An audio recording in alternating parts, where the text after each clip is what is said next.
ខ្ញុំបាទសូមធ្វើការអនុញ្ញាតគោរពនិងជម្រាបសួរពុកម៉ែបងប្អូននិងទស្សនិកជនជាទីគោរពថ្ងៃនេះជួបជាមួយនឹងខ្ញុំបាទ MC Play ខ្ញុំបាទសូមលើកយកនៅជោគជាតារាសីប្រចាំថ្ងៃសៅរ៍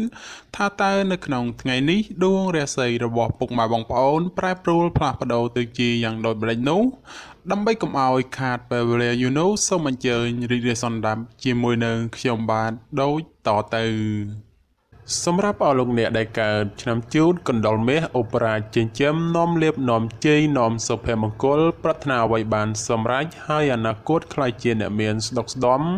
ម៉ោងនាំលៀបសំណាងគឺម៉ោង4ព្រឹកដល់ម៉ោង6ល្ងាចពណ៌នាំលៀបសំណាងគឺពណ៌ខ្មៅនិងពណ៌ស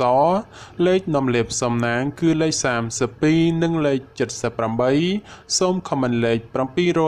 799យកលេបសម្បត្តិទេវតាទ្រព្យមានបារមីស័ក្តិសិទ្ធិណាស់សេចេញភ្លាមទំនេរទាឆត់បំផុតសម្រាប់អស់លោកអ្នកដែលកើតឆ្នាំជូតនៅថ្ងៃនេះបើលោកអ្នកធ្វើអ្វីកុំរងចាំយូរពេកពីព្រោះថាផលជាផ្លែផ្កាតែងតែហុចមកវិញជានិច្ចសម្រាប់អ្នកប្រកបមុខរបររកស៊ីជួញដូររាសីងើបឡើងខ្ពស់ដូចនេះទោះជួញទីចិត្តឆ្ងាយលោកអ្នកអាចសម្រេចផលល្អចូលមកបានក្រាន់បំពេញបំពង់ផងដែរសម្រាប់ការធ្វើដំណើរទីចិត្តឆ្ងាយមានភាពសុខដុមទាំងពេលទៅនិងពេលត្រឡប់មកវិញរីឯបញ្ហាសម្ព័ន្ធស្នេហាកំឡោះក្រមុំមានការស្មុគស្មាញក្តីបើលោកអ្នកធ្វើការដោះស្រាយតែងតែជួបសេចក្តីសម្រេចជានិច្ចសម្រាប់អស់លោកអ្នកដែលកើតឆ្នាំឆ្លូវកូននាំលៀបនាំជីនាំសុភមង្គលប្រាថ្នាអ្វីបានសម្រេចហើយអនាគតខ្លាយជាអ្នកមានទ្រព្យស្ដុកស្ដំម៉ោងនាំលៀបសំណាងគឺម៉ោង6ព្រឹកដល់ម៉ោង8យប់ពណ៌នាំលៀបសំណាងគឺពណ៌សនិងពណ៌ក្រហមលេខនាំលៀបសំណាងគឺលេខ21និងលេខ54សូមខមមិនលេខ555យកលេបសម្បត្តិទេវតាទ្រព្យមានបារមីស័ក្តិសិទ្ធិណាស់សេចេញភ្លាមទំនេរទាឆត់បំផុត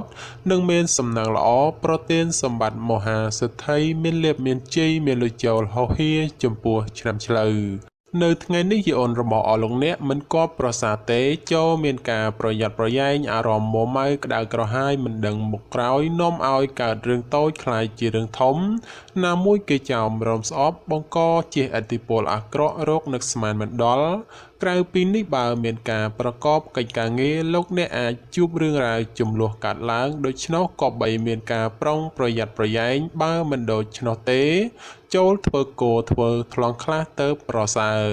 សម្រាប់អ្នកប្រកបមុខរបររកស៊ីជួញដូរទីជិតឆ្ងាយលៀបតូចធំច្រើនបាល់ហួសឬក៏ហោះរំលងពេលនេះអាចឆោងចាប់បានខ្លះវិញហើយរីឯសេចក្តីស្នេហាប្រុសស្រីមានការច្រណែននិងមើលផ្លូវអាក្រក់ចំពោះគ្នាច្រើនសម្រាប់អស់លោកអ្នកដែលកើតឆ្នាំខាលខ្លាមន្ត្រីចិញ្ចឹមមានប្រាជ្ញាឆ្លាតវៃមានគំនិតភ្លឺថ្លាហើយអនាគតខ្លាយជាអ្នកមានអំណាចនិងទ្រព្យស្ដុកស្ដំម៉ោងនាំលេបសំណាងគឺម៉ោង5ព្រឹកដល់ម៉ោង8យប់ពណ៌នាំលៀបសំណាងគឺពណ៌សនិងពណ៌ស្វាយលេខនាំលៀបសំណាងគឺលេខ59និងលេខ69សូមខមមិនលេខ222យកលេបសម្បត្តិទេវតាទ្រព្យមានបារមីស័ក្តិសិទ្ធិណាស់សេចេញភ្លាមទំនេរទាឆត់បំផុតនិងមានសំណាងល្អនិងប្រទានសម្បត្តិមហាសិទ្ធិមានលៀបមានជ័យមានលុយចូលហោហៀចំពោះឆ្នាំខាលនៅថ្ងៃនេះការប្រកបការងារឃើញថាមានការជឿនលឿនទៅមុខយឺនហើយជាពិសេសមានបញ្ហាប្រទឹងប្រទើសជាមួយអ្នកដទៃថែមទៀតចំពោះអ្នកប្រកបមុខរបររកស៊ីជួញដូរវិញលោកអ្នកត្រូវតែចេះសន្សំទ្រព្យល្អិតល្អោចឡើងទៅកុំខំប្រមូលតែទ្រព្យធំព្រោះថ្ងៃនេះសម្បូរតែទ្រព្យល្អិតល្អោចប៉ុណ្ណោះសម្រាប់ការធ្វើដំណើរទីជិតឆ្ងាយកុំកប់បីសេពគប់លបែងស្រីស្រាព្រោះនាំភាពទុកសោកមកវិញតែប៉ុណ្ណោះរីឯបញ្ហាគូគ្រងប្តីប្រពន្ធឬគូស្នេហ៍កំឡោះក្រមុំមានដំណើរការថយក្រោយនិងប្រឆាំងគ្នាច្រើនសម្រាប់អស់លោកអ្នកដែលកើតឆ្នាំថោះទុនសាយមាសមានបារមីដៃជះមានអំណាចមានមនុស្សជួយជ្រោមជ្រែងការងារតូចធំដើម្បីឲ្យអនាគតខ្លាយជាអ្នកមានទ្រព្យសម្បត្តិស្ដុកស្ដំម៉ោងនាំលេបសំណាងគឺម៉ោង5ព្រឹកដល់ម៉ោង9យប់ព ពណ៌នំលាបសំណាងគឺពណ៌ប្រផេះនិងពណ៌លឿងលេខនំលាបសំណាងគឺលេខ22និងលេខ43សូមខមមិនលេខ888យកលេបសម្បត្តិមហាសិទ្ធិមានបារមីស័ក្តិសិទ្ធិណាស់សេចេញភ្លាមទំនាយទាយឆុតបំផុតនិងមានសំណាងល្អនិងប្រទានសម្បត្តិមហាសិទ្ធិមានលៀបមានជ័យមានលុយចូលហោហៀចំពោះឆ្នាំថោះនៅថ្ងៃនេះការប្រកបការងារមានការជឿនលឿនទៅមុខច្រើនផ្នែកក្នុងនេះមិនថារឿងការងារប្រកាសឬរឿងផ្ទាល់ខ្លួននោះឡើយសម្រាប់អ្នកប្រកបមុខរបររកស៊ីជួញដូរវិញមានភាពរលូនល្អទៅមុខនិងការរកប្រាក់កម្រៃទៀតសោតក៏ក្រាន់បើជាងមុនផងសម្រាប់ការធ្វើដំណើរទីជិតឆ្ងាយមានភាពសុខដុមទាំងពេលទៅនិងពេលត្រឡប់មកវិញរីឯបញ្ហាស្នេហាកំឡោះក្រមុំឬមេម៉ាយពោះម៉ាយក្តីជួបរឿងការយល់ខុសនិងភាពប្រចែកប្រច័ណ្ឌកំពុងចូលលោកលុយច្រើនដូចនេះត្រូវកាត់បន្ថយការបង្កចំនួនវិវាទចេញពីខ្លួនខ្លះទៅប្រសើរ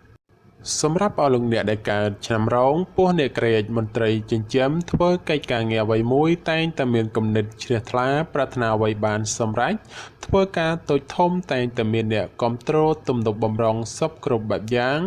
ម៉ោងនំលាបសំណាងគឺម៉ោង7ព្រឹកដល់ម៉ោង8យប់ពណ៌នំលាបសំណាងគឺពណ៌សនិងពណ៌ក្រហមលេខនំលាបសំណាងគឺលេខ46និងលេខ98សូមខមមិនលេខ168យកលេបសម្បត្តិអុកញ៉ាមានបារមីស័ក្តិសិទ្ធិណាស់សៀចេញភ្លាមទំនាយទាយឆុតបំផុតនិងមានសំណាងល្អនិងប្រទានសម្បត្តិមហាសិទ្ធិមានលៀបមានជ័យមានលុយចូលហោហៀចំពោះឆ្នាំរោងក្នុងថ្ងៃនេះមានជោគមានសេរីហើយបើទោះបីធ្វើអ្វីក៏ដោយតែងតែមានការរីកលូតលាស់និងមានជោគមានជ័យគួរសមសម្រាប់អ្នកប្រកបមុខរបររកស៊ីជួញដូរមានការប្រជែងគ្នាច្រើននិងជាពិសេសមានការប្រទាំងប្រទើសជាមួយអ្នកមានមុខរបរដូចគ្នាហេតុនេះគប្បីធ្វើចិត្តឲ្យទូលាយទៅគ្មានរឿងរ៉ាវចម្រូងចម្រាសកើតឡើងសម្រាប់ការធ្វើដំណើរទីជិតឆ្ងាយជួបភាពសុខដុមទាំងពេលទៅនិងពេលត្រឡប់មកវិញរីឯសេចក្តីស្នេហាកំឡោះក្រមុំមានការជឿនលឿនទៅមុខនិងផ្អែមល្ហែមល្អចំពោះគ្នាប្រពៃសម្រាប់អស់លោកអ្នកដែលកើតឆ្នាំអាសាញ់ពោះទេវតាចិញ្ចឹមមានលៀបមានជ័យមានមនុស្សជាច្រើននាំគ្នាស្រឡាញ់រាប់អានសាទរម៉ោងនាំលៀបសំណាងគឺម៉ោង6ព្រឹកដល់ម៉ោង8យប់ពណ៌នំលាបសំណាងគឺពណ៌លឿងនិងពណ៌ខ្មៅលេខនំលាបសំណាងគឺលេខ56និងលេខ89សូមខមមិនលេខ777យកលេបសម្បត្តិអភិជននៅលុយរយលាន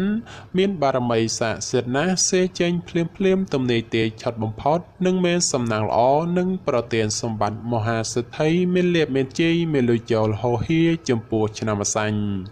នៅថ្ងៃនេះទាំងស្ត្រីនិងបុរសបើចង់ធ្វើអ្វីក៏ដោយតែងតែជួបលើកំណត់ផ្លូវតានតឹងដោយមានសភាពពិបាករករល់ទៅមុខព្រោះជួបតែភាពប្រទាំងប្រទើហើយមនុស្សនៅជុំវិញខ្លួនចាំតែឈ្នានេះនឹងមើលបំណាំបង្ករឿងហេតុសម្រាប់ការរស់នៅរបស់អស់លោកអ្នកជួបបញ្ហាច្រើនលើបញ្ហាប្រកាសដូច្នោះចូលប្រយ័ត្នប្រយែងការកើតមានចំនួនវិវាទណាមួយព្រោះតែបញ្ហានេះសម្រាប់អ្នកប្រកបមុខរបររកស៊ីជួញដូរផលកម្រៃក្នុងការរកផលចំណូលគឺពិបាករកណាស់ហើយការជួញដូរទីជិតឆ្ងាយទៀតសោតមានតែភាពរកម្មរកុសមិនស្ទើរដែរទេរីឯសម្ព័ន្ធស្នេហាប្រុសស្រីមានការប្រែប្រួលផ្លាស់ប្ដូរជួនល្អជួនអាក្រក់នាំឲ្យខ្វាយខ្វល់ជាញឹកញាប់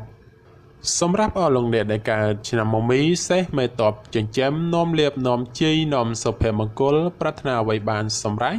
ហើយអនាគតខ្លាយជាអ្នកមានទ្រព្យស្ដុកស្ដម្ភម៉ោងនាំលៀបសំណាងគឺម៉ោង5ព្រឹកដល់ម៉ោង7យប់ពណ៌នំលាបសំណាងគឺពណ៌សនិងពណ៌ក្រហម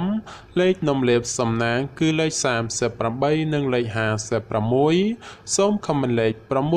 666យកលេបសម្បត្តិទេវតាទ្រព្យមានបារមីស័ក្តិសិទ្ធិណាស់សេចេញភ្លាមទំនាយទាយឆុតបំផុតនិងមានសំណាងល្អនិងប្រទានសម្បត្តិមហាសិទ្ធិមានលៀបមានជ័យមានលុយចូលហោហៀចំពោះឆ្នាំមមី នៅថ្ងៃនេះផ្ដល់ផលល្អសម្រាប់ការសម្រេចចិត្តការងារឬបណ្ដាក់តូនរកស៊ីក្នុងរឿងអ្វីមួយពីព្រោះថាផលជាផ្លែផ្កាតែងតែឆ្លើយតបមកវិញគួរជាទីកប់ចិត្តបើជាអ្នកប្រកបមុខរបររកស៊ីជួញដូរមានការលក់ចេញទិញចូលក្រនរស់រវើកគួរសមហើយបើចង់ចរចារឿងទំនិញអ្វីមួយផងតែងតែអាចសម្រេចជានិច្ច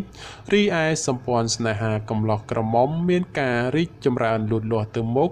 និងបើចង់ផ្សំផ្គុំគ្រួសារផងជាឱកាសល្អប្រពៃបំផុតសម្រាប់អស់លោកអ្នកដែលកើតឆ្នាំមមែពពែមេមានបារមីដែលជាឈ្នះអស់មេសត្រូវប្រាថ្នាអ្វីបានសម្រេចហើយអនាគតខ្លាយជាសេដ្ឋីគេហបតីឬក៏អ្នកមានជាន់ខ្ពស់ម៉ោងនាំលេបសំណាងគឺម៉ោង6ព្រឹកដល់ម៉ោង7យប់ពណ៌នំលេបសំណាងគឺពណ៌ស្វាយនិងពណ៌លឿងលេខនំលេបសំណាងគឺលេខ69និង89សូមខមមិនលេខ789យកលេបសម្បត្តិអ្នកមានជាន់ខ្ពស់មានបារមីស័ក្តិសិទ្ធិណាស់សៀចេញភ្លាមទំនាយទាយឆត់បំផុតនិងមានសំណាងល្អនិងប្រទានសម្បត្តិមហាសេដ្ឋីមានលុយរយលានសម្រាប់អស់លោកអ្នកដែលកើតឆ្នាំមមែនៅថ្ងៃនេះលោកអ្នកទទួលបាននៅភាពកក់ក្ដៅខ្លះត្រជាក់ខ្លះហើយការបំពេញការងារអ្វីមិនសូវជារលូនល្អប៉ុន្មានទេព្រោះមានបញ្ហារកម្មចិត្តខ្លះយាយីសម្រាប់អ្នកប្រកបមុខរបររកស៊ីជួញដូរក្នុងថ្ងៃនេះវិញបើលោកអ្នកចង់បោះទុនតូចធំឬក៏ចង់រកស៊ីចូលហ៊ុនជាមួយអ្នកដទៃត្រូវតែចេះត្រួតពិនិត្យឲ្យបានគ្រប់ជ្រុងជ្រោយបើពុំនោះទេនឹងអាចជួបផលអាក្រក់ណាមួយនៅថ្ងៃខាងមុខជាមិនខានរីឯសម្ព័ន្ធស្នេហាកំឡោះក្រមុំមានភាពផុយស្រួយចំនួនវិវាទណាស់ក៏បីមានការប្រុងប្រយ័ត្នប្រយែងបន្តិចទៅប្រសើរសម្រាប់អស់លោកអ្នកដែលកើតឆ្នាំវោកស្វាមន្ត្រីចិញ្ចឹមនាំលេបនាំជ័យនាំសុភមង្គលប្រាថ្នាអ្វីបានសម្រេចហើយអនាគតខ្លាយជាអ្នកមានស្នុកស្ដំម៉ោងនាំលេបសំណាងគឺម៉ោង6ព្រឹកដល់ម៉ោង8យប់ពណ៌នំលេបសំណាងគឺពណ៌ក្រហមនិងពណ៌សលេខនំលេបសំណាងគឺលេខ42និងលេខ68សូមខមមិនលេខ777យកលេបសម្បត្តិមហាសំពៅលួងមានបារមីស័ក្តិសិទ្ធិណាស់សេចេញភ្លាមទំនាយទាយឆត់បំផុត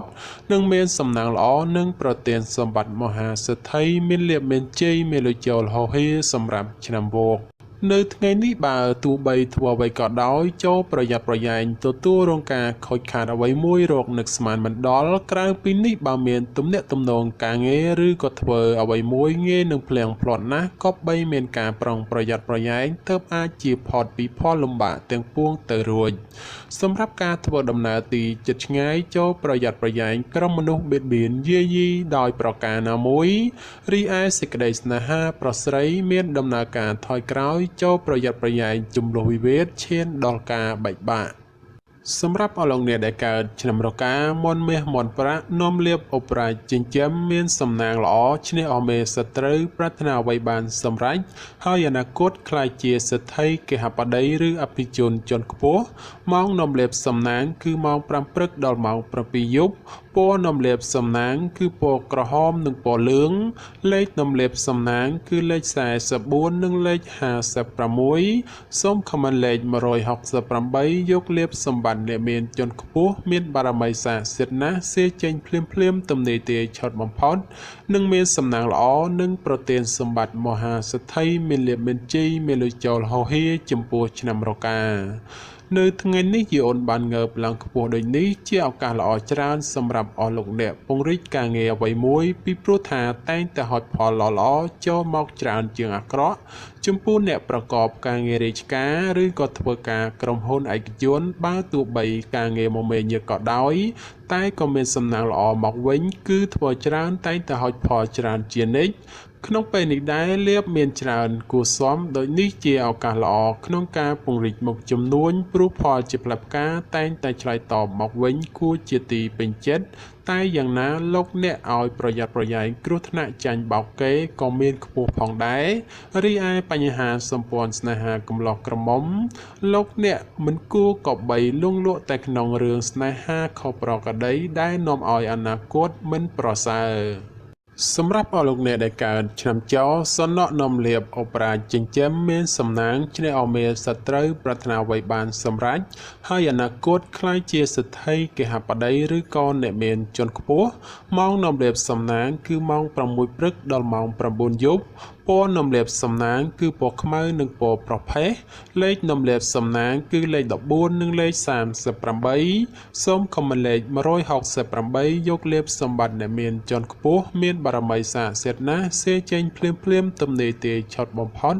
និងមានសំណាងល្អនិងប្រទានសម្បត្តិមហាសិទ្ធិមានលៀបមានជ័យមានលុយចូលហោហៀចំពោះឆ្នាំចោនៅថ្ងៃនេះលោកអ្នកប្រកបកិច្ចការងារអ្វីក៏អាចសម្រុកពេញទីបានហើយនិងបើទោះបីធ្វើអ្វីតែងតែហុចផលមកវិញគ្រាន់ជាទីកប់ប្រសើរសម្រាប់ពេលវេលាល្អក្នុងការធ្វើអ្វីមួយគឺម៉ោង1:00នាទីទៅដល់ម៉ោង2:59នាទីរសៀលហើយបើប្រកបកិច្ចការងារអ្វីតែងតែហុចផលមកវិញជានិច្ច